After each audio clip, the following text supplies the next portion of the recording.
نحمده ونصلي على رسوله الكريم اما بعد فاعوذ بالله من الشيطان الرجيم بسم الله الرحمن الرحيم رب اشرح لي صدري ويسر لي امري واحلل عقدة من لساني يفقهوا قولي۔ اور حضرت صوبان سے مروی ہے رسول اللہ صلی اللہ علیہ وسلم نے فرمایا قدر اور قضا کو کوئی چیز رد نہیں کر سکتی سوائے دعا کے، یعنی تقدیر، دعا سے تقدیر کا علاج بھی ہو جاتا ہے۔ اور کوئی چیز عمر کو نہیں بڑھا سکتی سوائے نیکی کے، نیکی سے عمر بڑھتی ہے دو طرح، ایک تو سال اور مہینے بڑھ سکتے ہیں، اور دوسرے وقت میں برکت، کم عمر میں بھی تھوڑے وقت میں بھی بہت کچھ آپ کر جاتے ہیں جو دوسرے لمبی لمبی زندگی پاکے بھی نہیں کر پاتے، کیونکہ ایک نیکی دوسری نیکی کا دروازہ کھولتی جاتی ہے۔ آدمی گناہوں کی وجہ سے رزق اور روزی سے محروم ہو جاتا ہے، اور رزق اور روزی میں اضافے کا نسخہ کیا ہے؟ کون سی دعا ہے خاص طور پر؟ استغفار۔ سورۃ نوح میں آتا ہے نا فَقُلْتُ اسْتَغْفِرُوا رَبَّكُمْ إِنَّهُ كَانَ غَفَّارًا يُرْسِلِ السَّمَاءَ عَلَيْكُمْ مِدْرَارًا۔ تو بارشیں برسے تو کیا ہوتا ہے پھر؟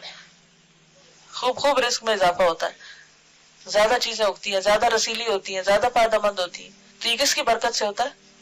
استغفار۔ کس نے کہا یہ؟ اللہ تعالیٰ نے۔ وَيُمْدِدْكُمْ بِأَمْوَالٍ وَبَنِينَ۔ استغفار کے اور کیا فائدے؟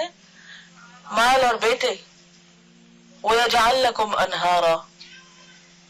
نہریں اور دریا بہنے لگتے ہیں، آسمان کی بارش آتی ہے اور اس کے بعد زمین پر پانی کی فراوانی ہو جاتی، اور اگر بارش نہ بھی آئے تو زمین پر بھی پانی ہوتا ہے، یعنی رزق میں کمی نہیں آتی پھر۔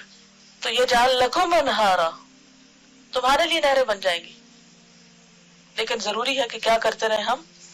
استغفار، استغفار نہیں، استغفار۔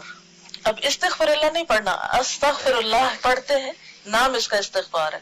آدمی گناہوں کی وجہ سے رزق اور روزی سے محروم ہو جاتا ہے، نعمتوں سے محرومی ہو جاتی ہے۔ گناہ روزی کو تباہ کر دیتا ہے، گناہ روزی کو تباہ کر دیتا ہے۔ لیکن ہم میں سے کتنے ہیں جو اعتراف کریں کہ ہم گناہ گار ہیں؟ لوگوں کے سامنے دہراتے رہتے ہیں، اللہ کے سامنے کم ہی اعتراف کرتے ہیں۔ تو سچے دل سے استغفار کیجئے۔ جزاکم اللہ خیرا۔ سبحانک اللہم و بحمدک، نشہد ان لا الہ الا انت، نستغفرک و نتوب الیک۔ السلام علیکم و رحمۃ اللہ وبرکاتہ۔